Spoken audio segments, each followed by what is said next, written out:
You're watching the station that's working for you. Now, WMAR 2 News. I'm Christian Schaefer with your WMAR 2 News update. Water service still has not been restored at the Poe Homes housing complex in West Baltimore, so this is the 9th day of what the Baltimore City Housing Authority is now calling an emergency situation. Temperatures once again in the 90s with high humidity today. Many people in Poe Homes still have little or no water pressure, so they've been living off donated water and mobile showers. They say frustration is growing even though a temporary bypass was installed over the weekend. You get tired of washing up in a bucket. You get tired of washing up in a sink. You just tired of brushing your teeth out of a bottle of water. It's just sad. It's crazy. There's been a sense of cascading failures out there, and it's more than any of us anticipated or even expected. Housing authorities set up a 24-hour emergency hotline for people in Poe Homes. They're offering transportation to the rec center at the University of Maryland, Baltimore, where people can use the showers there.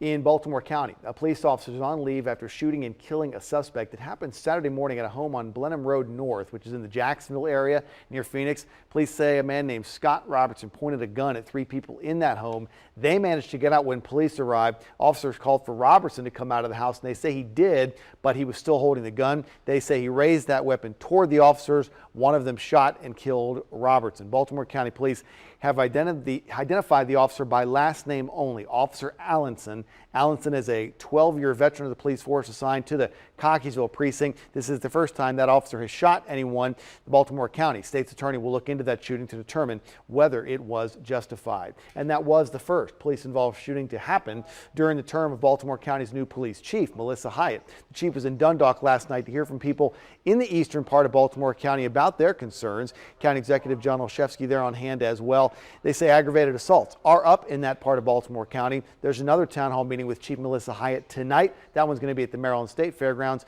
in Timonium. That's tonight at 6 o'clock. State employees will have another holiday this year, the day after the 4th of July. Governor Larry Hogan announced that the Independence Day holiday for state workers will be extended because the 4th of July falls on a Thursday this year. In fact, it's 1 week from this Thursday. So now the next day, Friday, July the 5th, will also be a state holiday.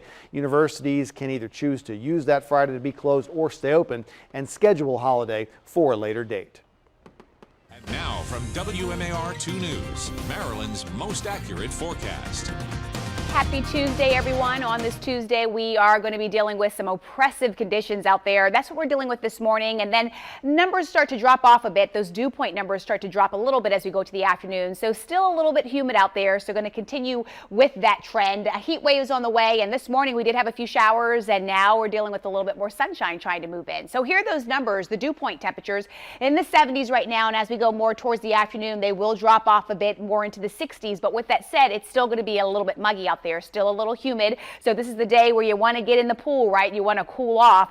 High temperatures coming in right around 90 degrees. Inland, yes, still quite hot and sticky, but if you head to the beach, much cooler out there. The water temperature coming in at 71 degrees, so starting to feel more comfortable. And Wednesday and Thursday temperatures in the low to mid 80s, and nice out there once again. So the beach, really the place to go. Here's a 7-day forecast as we will stay in the 90s. So the heat and the humidity, Christian, is on for the next several days. Thanks very much, Lynette. Also, Hamilton, the Broadway musical, opens at the Hippodrome in Baltimore tonight, and the Baltimore Orioles have signed Adley Rutschman, the #1 overall pick from this year's MLB draft. He'll be appearing at the game tonight when the Orioles take on Manny Machado and the San Diego Padres.